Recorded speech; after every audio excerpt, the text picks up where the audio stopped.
Oh my. Catherine, can you talk on the phone? I heard your house was completely burned down and you were taken to the hospital. Sounds like you got some serious burns on your face, huh? Are you okay talking? I received a call from my mother-in-law while I was in the hospital. I live in the same house with my husband's parents. After the fire, my mother-in-law called me, and she seemed almost happy as she said, "Is the baby in your belly okay?" I was about to say that I was out and safe when she continued, "Oh, maybe you can't reply? Well, that makes sense with your face burned that bad, huh?" My mother-in-law let out a soft chuckle. "It'll be a pity for the baby to be born to a mother who looks like a melted monster. The baby might be scared and dislike you, don't you think?"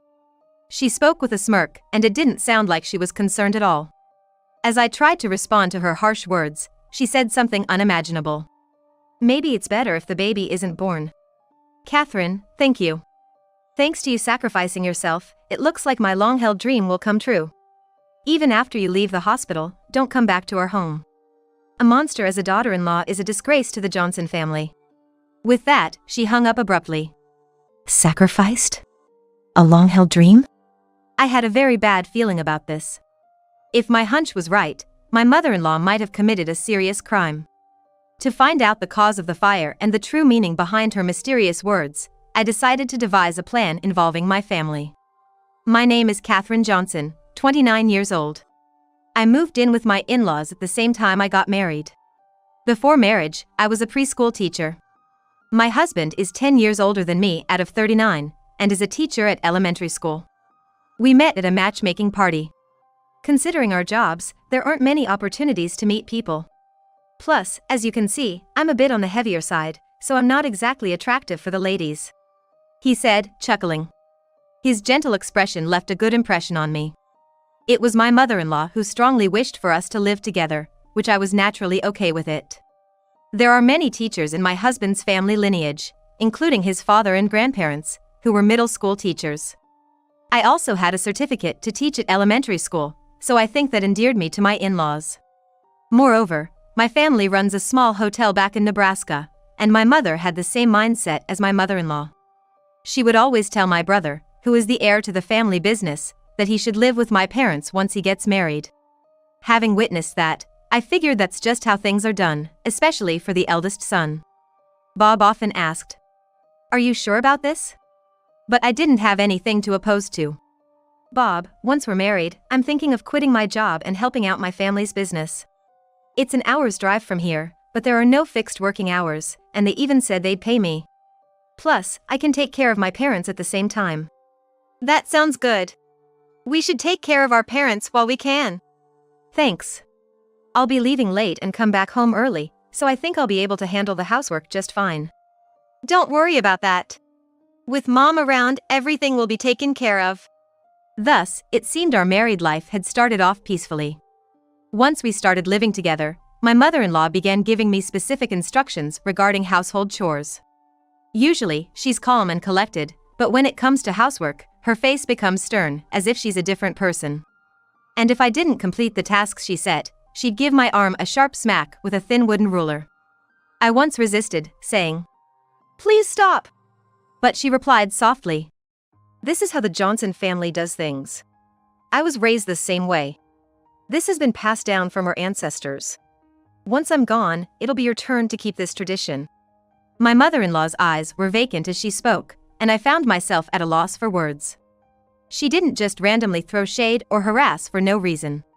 I found that even more frightening. I'd get up at 5 a.m. to prepare meals and do laundry and cleaning before heading off to help at my family's business. By 4 p.m., I'd finish work and start preparing dinner by 6 p.m. My days went on like this. "Catherine, I noticed the 4 corners of the staircase were dusty. Please make sure you clean thoroughly." "I'm sorry. I'll make sure to give it a thorough clean this weekend." "Oh, while you're at it, could you also clean the windows and pull the weeds in the garden?" "I'm sorry, but Bob and I have plans that day, so I might not be able to do it all at once." "In that case, why don't you clean the staircase now and do the weeding first thing tomorrow morning? Then on Sunday, you can just focus on the windows." My mother-in-law always found things for me to do around the house. I had to do things like waxing the floor, cleaning the moss off the outside walls, and weeding the driveway, many of which required a lot of physical effort. And while I was working, my mother-in-law would silently observe me from the sidelines. Although I occasionally had to leave to assist with my family's business, I tried my best to adhere to my mother-in-law's wishes.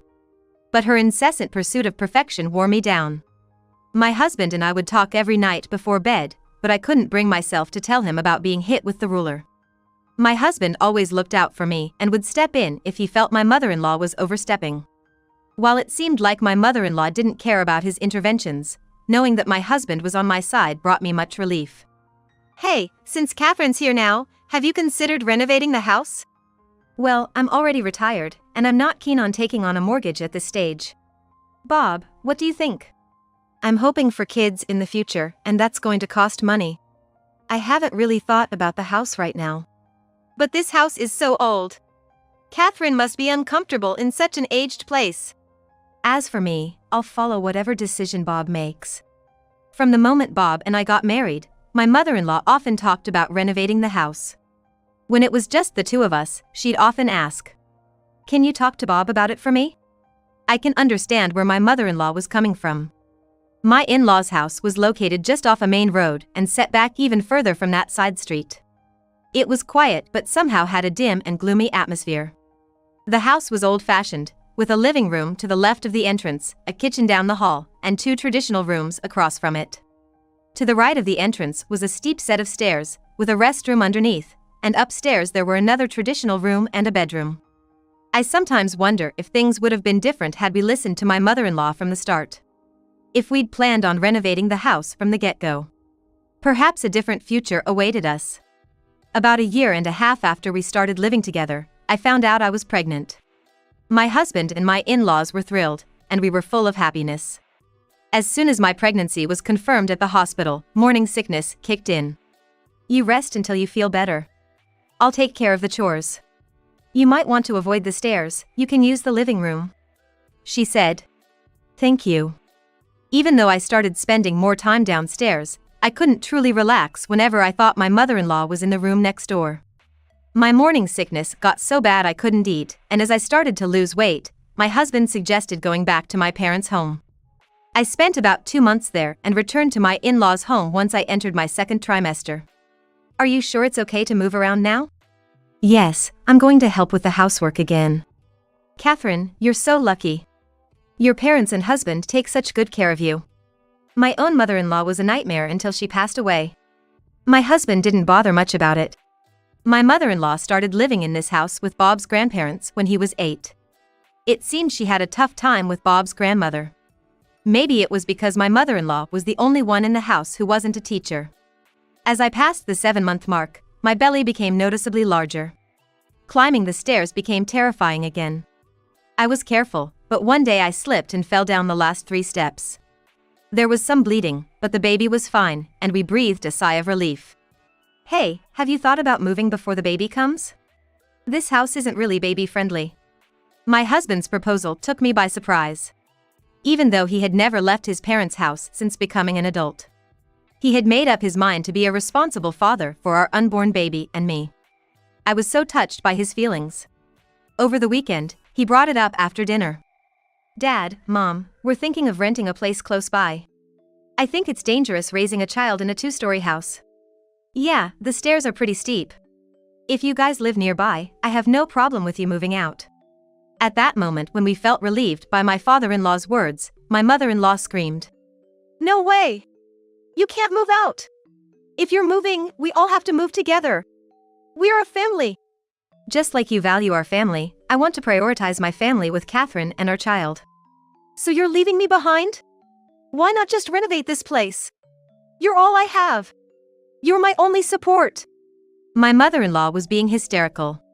My father-in-law calmed my mother-in-law down, urging us to go upstairs. Even after we went up, we could hear my mother-in-law's agonized cries, but it soon became quiet. Maybe my father-in-law's words got through to my mother-in-law because she stopped speaking after that. We kept checking out listings online and visited several during my husband's days off. By the time I was 9 months pregnant, we finally settled on a spacious apartment nearby. It had an elevator, so it'd be easy to move around once the baby is born. Our moving day was set for 2 weeks later. An incident occurred just before the move. That day, my father-in-law went fishing, and my mother-in-law had plans to go on an overnight trip to a spa with her sister. My husband was at work, and I was at home without any appointments. Around noon, when the house was empty, my cell rang. It was my brother. "I'm in town for some work. Can we meet? I have something I want to discuss with you." "That's unusual." "Well, I'm free today. If you're gonna treat me to lunch, I might just take you up on that." "I'll treat you. Let's meet at the diner near the station." After hanging up, I quickly got ready. As I was slowly descending the stairs, I heard the front door open. It was my husband, looking pale as a ghost. "Don't come near me. I'm feeling really chilly and came home early. There's a flu going around at school." "Are you okay?" "I'm about to meet my brother. Should I cancel?" "No, it's better for you to go. It's too risky to stay with me. And when you come back, don't come upstairs." "Got it. Just take a rest. I'll pick up some Gatorade or something on my way back." I left, worried about his condition. Turned out, my brother wanted to talk about his plans to marry. He's living at parents' homia and working at a hotel. He mentioned he didn't want to live with our parents anymore as long as they are healthy. While brainstorming how to convince our mother, a call came in from our friendly neighbor. "Catherine? Oh my God! Your house is on fire! You need to get back ASAP!" I jumped up in shock and dashed out of the diner. There was a crowd gathered around my home. Smoke billowed out of my in-laws' house, and flames reached the sky. "Help! My husband's upstairs sleeping!" I tried calling my husband's cell multiple times on the way, but couldn't get through. Pushing through the crowd, I saw the second floor, where my husband was, engulfed in flames. I was too stunned to speak and just collapsed to the ground, crying. One firefighter approached. "Ma'am, do you live that house?" I nodded vigorously. "We've rescued one male from the house. He's got burns and is being taken to the nearby general hospital." "Was there anyone else inside?" "It was just my husband." I covered my face with my hands. My brother, who'd followed me, drove me to the hospital. On the way, we tried contacting my father-in-law and mother-in-law, but couldn't get through. Sitting in the hospital waiting room with my brother, a man in a suit approached us. "Are you a relative of Mr. Johnson?" "I'm with the police, and we'd like to discuss the fire." "Yes. Where were you when the fire started?" "My brother called me earlier in the day, and we were at a diner near the station. By the way, what caused the fire? Was it arson? There've been some small fires in the neighborhood recently." "Well, we can't say for sure yet. But it seems the fire started in the bedroom at the back of the second floor where your husband was." "He came home early because he was feeling sick. I think he might have left a heater on." "An electric space heater? Once your husband's conscious, we'll need more details." With that, he hurried off. My stomach was feeling tight, perhaps due to my anxiety. As I was rubbing my belly, someone called out. "Catherine, are you okay?" Looking up, I saw my father-in-law standing there. "I got a call from one of the neighbors, and I drove back home as fast as I could. I'm so relieved you're okay." Seemingly drained, he sat down heavily next to me. "When I got to the house, I saw an ambulance and heard someone was taken. Then I checked my phone and saw a bunch of missed calls from you. Thought maybe it was an emergency call. It scared me." My father-in-law was crying with his head stooped down. "Bob came home early because he felt sick. But we couldn't get in touch with my mother-in-law either." As I was explaining everything to a shocked father-in-law, my phone rang. It was from my mother-in-law. "Oh. Catherine, you can answer the phone? I heard from a neighbor that house was burned down and you were taken to the hospital. They said you had severe burns on your face. Can you even talk?" My mother-in-law sounded like she was in a noisy place, speaking loudly. Her voice even seemed oddly cheerful. "Is the baby in your belly okay?" I tried to say that I was outside and safe, but she continued. "Oh, can't you reply? Of course, with that burned face." My mother-in-law let out a small chuckle. My mother-in-law seemed like a completely different person than her usual calm personality. "It would be so pitiful for the baby to be born with a mother looking like a melted monster. I bet it would be scared and repulsed." My mother-in-law spoke in a half-joking tone, not sounding like someone genuinely concerned. As I was about to retort, my mother-in-law said something unimaginable. Maybe it's better if the baby isn't born. Catherine, thank you. Thanks to you sacrificing yourself, it looks like my long-held dream will come true. Even after you leave the hospital, don't come back to our home. A monster as a daughter-in-law is a disgrace to the Johnson family. With that, she hung up. Sacrificing myself? Her long-held dream? I had a terrible feeling. If my suspicions were correct, my mother-in-law might have committed a grave crime. Since I became pregnant, I used to take about a 2-hour nap after lunch. If nothing had happened, maybe I would have been the one in the accident. Maybe my father-in-law had the same thought because he let out a deep sigh and held his head. He must have heard my mother-in-law's voice from the phone. No way. The father-in-law stood up and went outside to make a call. My stomach is tight and it hurts. I began to feel sick, and as I tried to head to the restroom, my vision blurred. I could see my brother rushing towards me, but I passed out. I went into labor due to the intense stress, and ended up giving birth a bit earlier than expected. It was a boy. With the fire, giving birth, and my husband's hospitalization, it was a nerve-wracking time. But I believe I made it through with the support of my parents, brother, and father-in-law. My husband had severe burns from the right side of his back to his neck and shoulder, and he had fractures from tumbling down the stairs, so he was hospitalized for about a month. During my husband's hospital stay, my mother-in-law never visited the hospital. The father-in-law had called my mother-in-law that day, but he didn't share the details of their conversation. Our second floor was completely destroyed in the fire. I'm currently at the hospital. I heard. Catherine got burns on her face? Bob's probably gonna be by her side during the hospitalization, right? Yeah, we're at Springfield General Hospital. You should come over right away. I can't bear to see it, so I'm not going to visit. I'm planning to stay with my sister for a while. Let me know when you find a temporary place to stay. Wait. You are not planning on coming back? Why should I? I can't do anything, and there's no house. It'll just cost money, right? With that, my mother-in-law truly never visited the hospital nor came to see the burnt house. My father-in-law must have wanted to believe in my mother-in-law. Without even telling her about the birth of their grandchild, he waited for her to come back on my mother-in-law's own, but his hopes were never realized. After my husband's discharge, to shed light on the fire and the mysterious words of my mother-in-law, the three of us, the father-in-law, my husband, and I, decided to confront her. Regardless of my mother-in-law's reasons, I couldn't forgive her words that implied it might have been better if our child wasn't born. I swore I'd make her regret it for the rest of her life.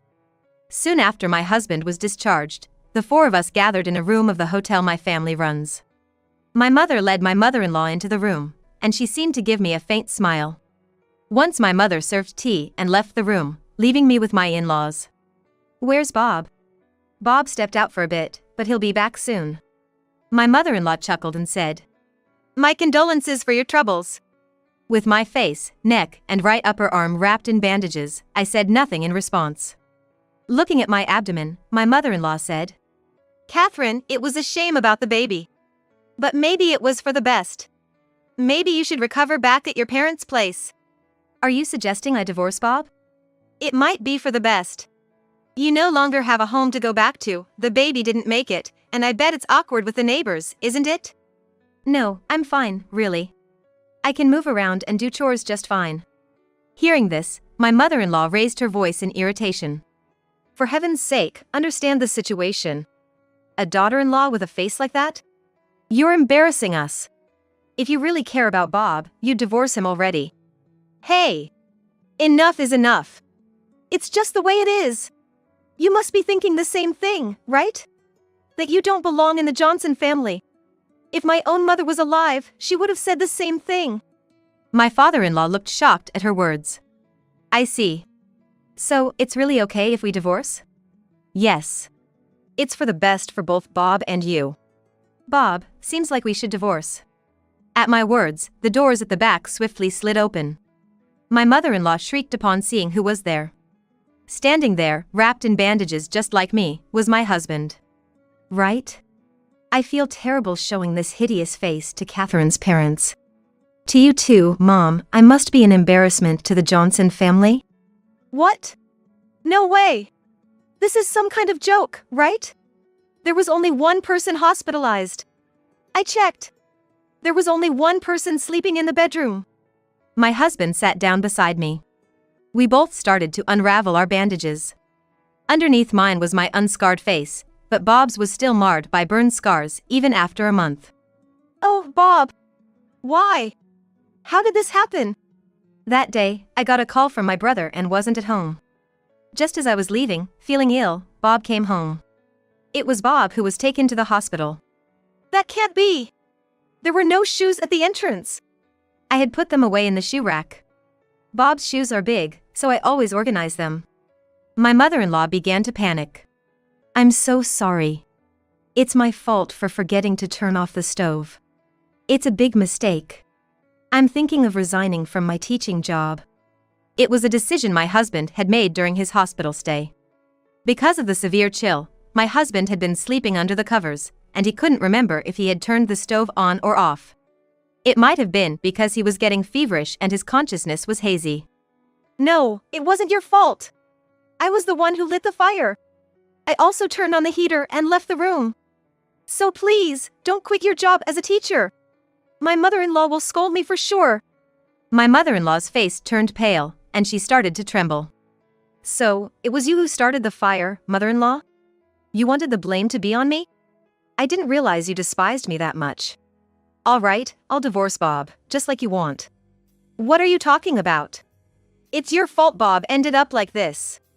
You better stay by his side and take responsibility. Why is it my fault? If you had been home that day, none of this would have happened. My mother-in-law's words made no sense. What was your long-time wish, mother-in-law? Was it to see me suffer? Did you set the fire because of that?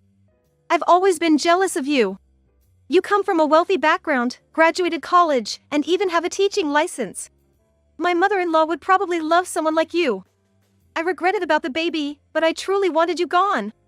After her heated outburst, my mother-in-law said in a hushed tone, More than anything, I wanted that house to burn down. She is still there, you know. She silently pressured me, watching from the shadows of the doors, the end of the hallway, and from the top of the stairs. My mother-in-law's voice cracked with emotion. Could a person, even after death, still dominate someone this much? Cry of a baby. In the silence of the room, the distant cry of a baby echoed. Wait, Catherine, is that? Yes, it's our child. I will never let you meet him. My mother-in-law's expression vanished. Mom, I'm planning to divorce Catherine and then remarry her. What do you mean? When we remarry, I'm gonna drop the Johnson name. No! Bob! No! My mother-in-law let out a gut-wrenching scream. It seemed my mother-in-law's decades of emotions, imprisoned by fear, had erupted all at once. Even though the entire act had been orchestrated out of spite, the outcome left me with a heavy heart. My mother-in-law turned herself into the police, escorted by my father-in-law and my husband. Arson is a serious crime. I never intend to see my mother-in-law again. Still, I sincerely hope that with the burning of that house and the bamboo ruler, my mother-in-law's heart will find peace. My father-in-law had always known about the feud between his wife and his own mother, but chose to ignore it. He's decided to wait for my mother-in-law to come back, rather than divorcing her. As for my husband's declaration to my mother-in-law, he quit his teaching job. Now that his mother has admitted to arson, he believes he's no longer qualified to teach at school. Now he is involved in education as a tutor. We divorced once and got remarried, changing our last name from Johnson to my maiden name. We wanted to quickly sever ties with the name Johnson, which tormented my mother-in-law. Perhaps due to this incident, and with some thoughts of her own, my brother happily started his newlywed life with just him and his wife. We sold the land where my in-laws' house stood and moved to a new home we'd contracted with my father-in-law. We're talking about buying a house closer to my parents' place once our son gets a bit older. We're hoping we can move towards a happier future this time.